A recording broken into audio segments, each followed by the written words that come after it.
कल ही हमने आपको बताया था कि केजरीवाल कोर्ट में जो बड़ा खुलासा करने का दावा कर रहे हैं वो कोई खुलासा नहीं होने वाला। सब चला रहे थे कि अरे खुलासा होगा खुलासा होगा। हमने आपको बताया कि खुलासा नहीं होगा बॉस, वही पुरानी बातें होंगी जो सबको पता है। हमने पाठशाला में आपको बताया था कि केजरीवाल आज जब कोर्ट में पेशी के लिए जाएंगे तो चुनावी बॉन्ड की बात करेंगे, शरद रेड्डी का नाम लेंगे, क्योंकि जो बाहर के नेता हैं वो माहौल बना नहीं पा रहे तो केजरीवाल कोर्ट में कहेंगे ताकि माहौल बने। जो हमने 18 घंटे पहले कहा वही आज केजरीवाल ने कोर्ट में जाके कर दिया। केजरीवाल ने आज अपने बचाव में कैसे चुनावी बॉन्ड का जिक्र किया, शरद रेड्डी का नाम लिया, वो आप सुन लीजिए, क्योंकि केजरीवाल ने कोर्ट में जो बातें की उसका एक ऑडियो भी आ गया। उस ऑडियो का वो हिस्सा सुनिए जिसमें केजरीवाल चुनावी बॉन्ड और शरद रेड्डी की बात कर रहे हैं, जो हम आपको कल ही बता चुके थे। फिर आगे बताऊंगा कि केजरीवाल ने और क्या क्या कहा है जिससे उनके ही लोगों की मुश्किलें बढ़ेंगी। असली शराब घोटाला शुरू होता है ईडी की जांच के बाद। जब ईडी की जांच शुरू हो जाती है, ईडी की जांच के दो मकसद हैं। एक स्मोक स्क्रीन क्रिएट करना पूरे देश के सामने, आम आदमी पार्टी ने चोरी की है, आम आदमी पार्टी भ्रष्टाचारी है, आम आदमी पार्टी ने शराब घोटाला किया, और उसके पीछे एक्सटॉर्शन रैकेट करना जिसके जरिए वो एक्सटॉर्शन रैकेट करना जिसके जरिए वो पैसे इकट्ठे कर रही है। मैं आपको सबूत दे रहा हूँ। शरद रेड्डी के केस में शरद रेड्डी को बेल 2 वजह से मिली। एक, शरद रेड्डी ने मेरे खिलाफ स्टेटमेंट दिया और शरद रेड्डी ने अरेस्ट होने के बाद 55 करोड़ रुपए का चंदा बीजेपी को दिया।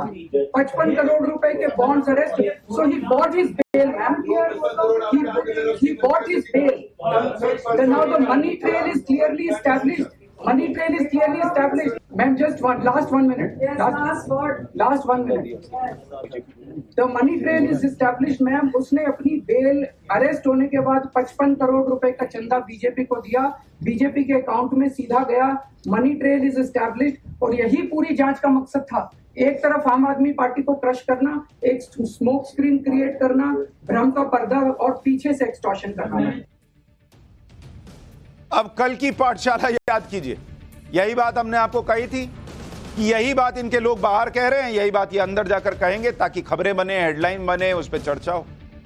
और हमने तो आपको यह भी बताया था कि इस बात में कैसे फैक्ट्स मिसिंग है, कैसे 5 करोड़ के चंदे के बाद भी ईडी शरद रेड्डी के जमानत का विरोध करती रही और कैसे अभी 2024 में भी उसे विदेश न जाने देने के लिए कहती रही और कहती रही कि भैया ये आदमी इसमें गुनहगार है, भले गवाह बन गया है लेकिन है गुनहगार।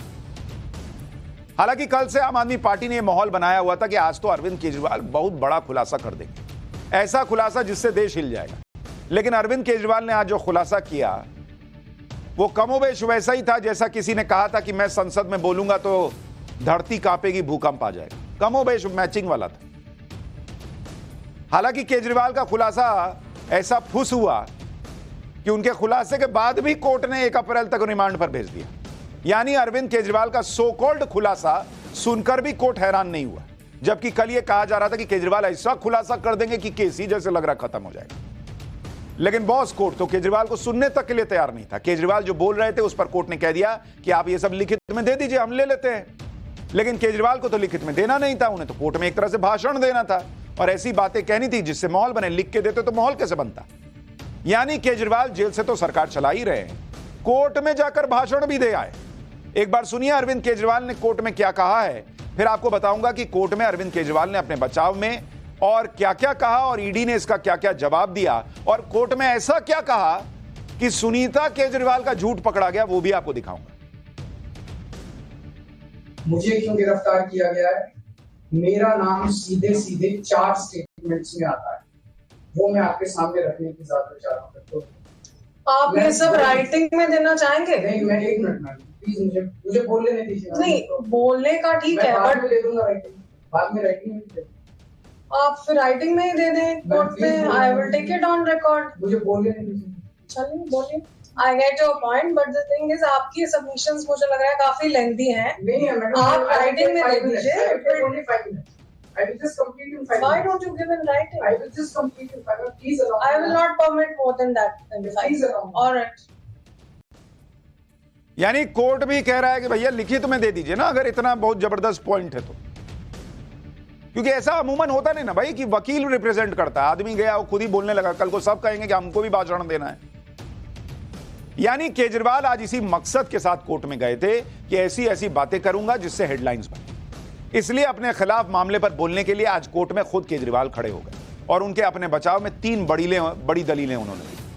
केजरीवाल ने पहली दलील दी और अपने खिलाफ दिए गए बयानों को टारगेट किया, कहा कि ईडी के प्रेशर में लोगों ने बयान बदल दिए। दूसरी दलील, शराब घोटाला हुआ ही नहीं, असली घोटाला बीजेपी ने इलेक्टोरल बॉन्ड लेकर किया। केजरीवाल ने आरोप लगाया कि ईडी वसूली रैकेट चला रही है और आरोपियों को गवाह बनाकर उनके जरिए बीजेपी को चंदा दिलवा रही है। यानी केजरीवाल ने शराब घोटाले को इलेक्टोरल बॉन्ड से जोड़ने की कोशिश की। तीसरी दलील, केजरीवाल ने ईडी पर आरोप लगाया कि अब तक ईडी उनके बचाव में दिए गए बयानों को कोर्ट में छिपा रही है। केजरीवाल ने दावे के साथ कहा कि ईडी ने कोर्ट में जो पेज फाइल किए हैं उसके अलावा उनके दफ्तर में 1 लाख पेज है जिसमें उनकी बेगुनाही है, उसे कोर्ट के सामने नहीं लाया जा रहा।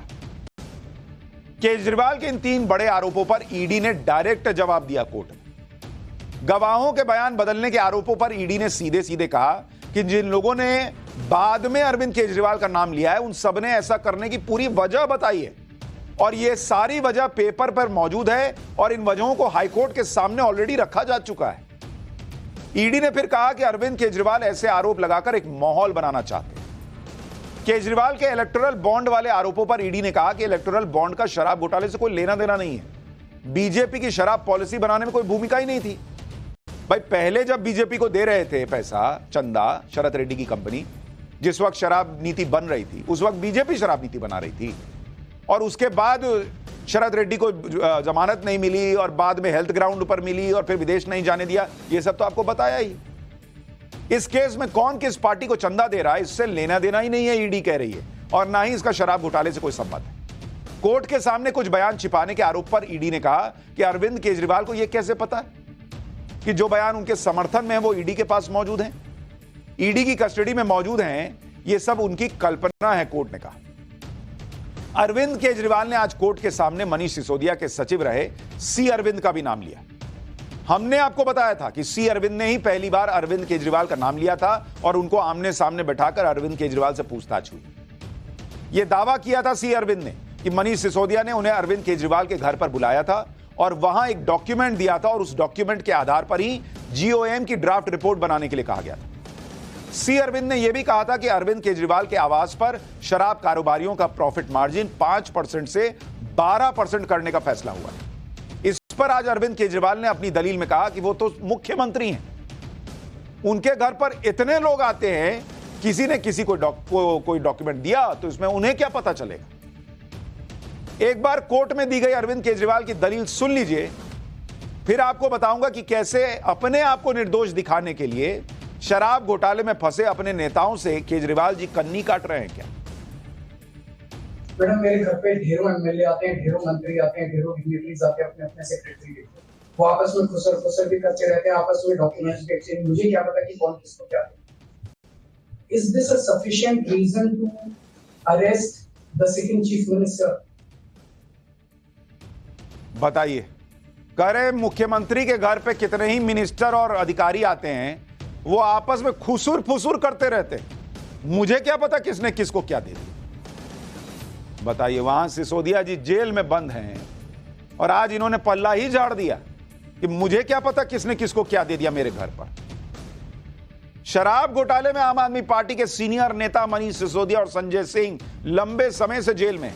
जब अरविंद केजरीवाल की गिरफ्तारी नहीं हुई थी और वो बाहर थे, तब वो लगातार मीडिया में आकर कहते थे कि संजय सिंह और मनीष सिसोदिया निर्दोष हैं, उनके खिलाफ कोई सबूत नहीं है। लेकिन आज जब केजरीवाल के पास मौका था कि वो कोर्ट में खुद के साथ अपने साथियों के बारे में बोलते, तो इस पर उन्होंने कुछ नहीं कहा। उन्होंने ये नहीं कहा कि मनीष सिसोदिया पर सी अरविंद जो है वो झूठा आरोप लगा रहे हैं। उन्होंने कहा क्या खुसुर फुसुर कौन करता है मुझे क्या पता। इतना ही नहीं, उन्होंने कोर्ट में यह बात साफ साफ कही कि उनके घर पर तो ढेरों विधायक और मंत्री आते हैं, कौन किसको क्या डॉक्यूमेंट दे रहा है, कौन किससे क्या बात कर रहा है, ये उनको क्या पता। यानी दूसरे शब्दों में अरविंद केजरीवाल ने यह कह दिया कि मनीष सिसोदिया ने अपने सचिव रहे सी अरविंद को क्या डॉक्यूमेंट दिए और उनके घर पर क्या बातचीत हुई, उन्हें यह नहीं पता। और दूसरी बड़ी बात यह है कि अरविंद केजरीवाल ने कोर्ट में इस बात का कहीं भी खंडन नहीं किया कि शराब नीति को लेकर उनके सीएम आवास पर सी अरविंद से कोई मुलाकात नहीं हुई थी। आज बोलते कोर्ट में खड़ा होके कि सी अरविंद आई नहीं थे, मनीष सिसोदिया था ही नहीं। आपने तो झाड़ दिया बॉस कि मुझे क्या पता कौन क्या खुसुर फुसुर कर रहा है, किसको क्या डॉक्यूमेंट दे रहा है। और अगर विधायक और अधिकारी आते, आपके घर पे क्यों आके फाइल देते हैं भाई?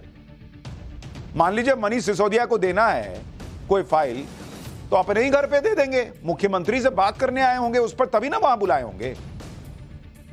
कोर्ट में आज अरविंद केजरीवाल ने बार बार इस बात पर जोर दिया कि वो तो सिटिंग सीएम है, उन्हें क्यों गिरफ्तार किया गया। केजरीवाल की इस दलील पर भी ईडी ने जवाब दिया, कहा कि ईडी मुख्यमंत्री और आम आदमी में फर्क नहीं करती बॉस।